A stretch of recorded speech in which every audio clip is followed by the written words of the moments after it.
Hi everyone, this is how to remove the reverse lockout on a Ford Focus ZX3 and ZX5 wagon. I know it works for those two models.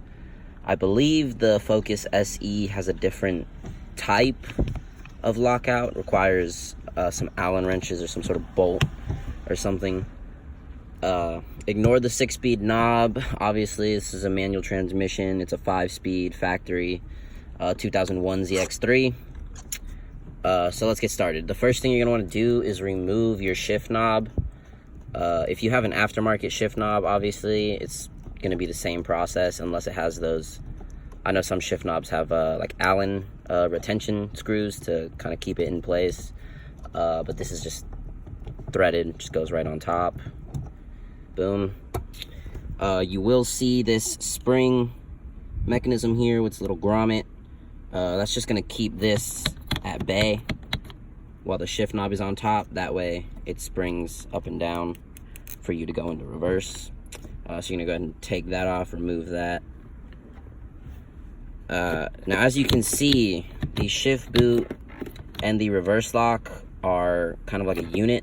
The boot, I don't know if you can see, it hugs the shift knob right underneath where your fingers go. So what you're going to want to do is grab some scissors or pliers or wire cutters. I'll be using wire cutters because apparently in my vast toolbox I don't have a pair of fucking scissors. And you're going to want to check around the shift boot. I've already located mine. It's right here. There'll be a zip tie or some sort of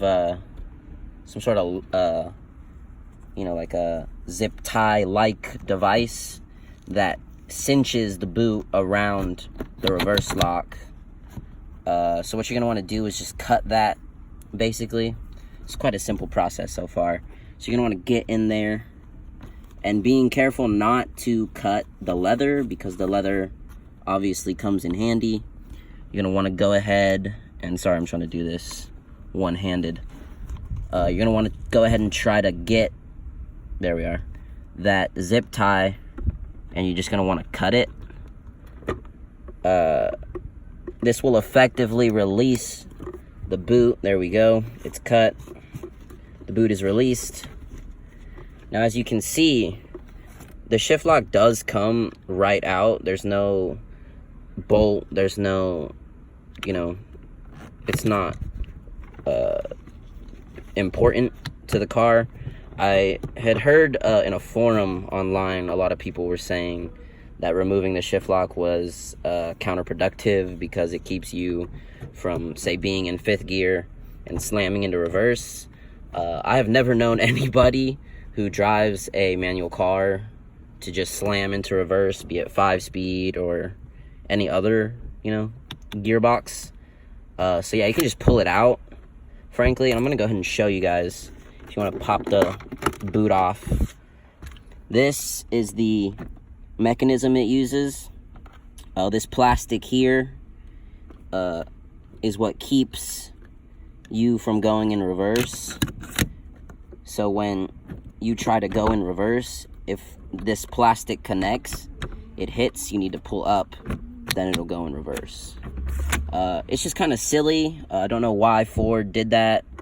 It's kind of stupid, if you ask me. Not really that important. But yeah, it just comes right off, and now we can shift right into reverse. There's no need to really take any of this off.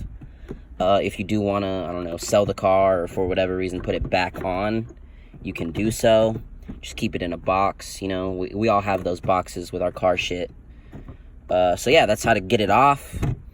And to put it back together, obviously it's just the inverse. You're going to put the shift boot on top, and then you're going to put your knob back on top.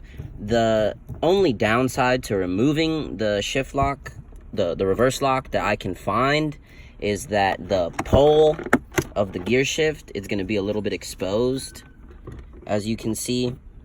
I know my camera angles suck. It'll be a little bit exposed. You can use a new zip tie or whatever to cinch the boot, but it will be exposed. It won't go all the way on top. I'm sure you can find an aftermarket shift boot or fashion one yourself. I've actually fashioned a few shift boots from various Crown Royal bags. But yeah, as you can see, it just goes right into reverse.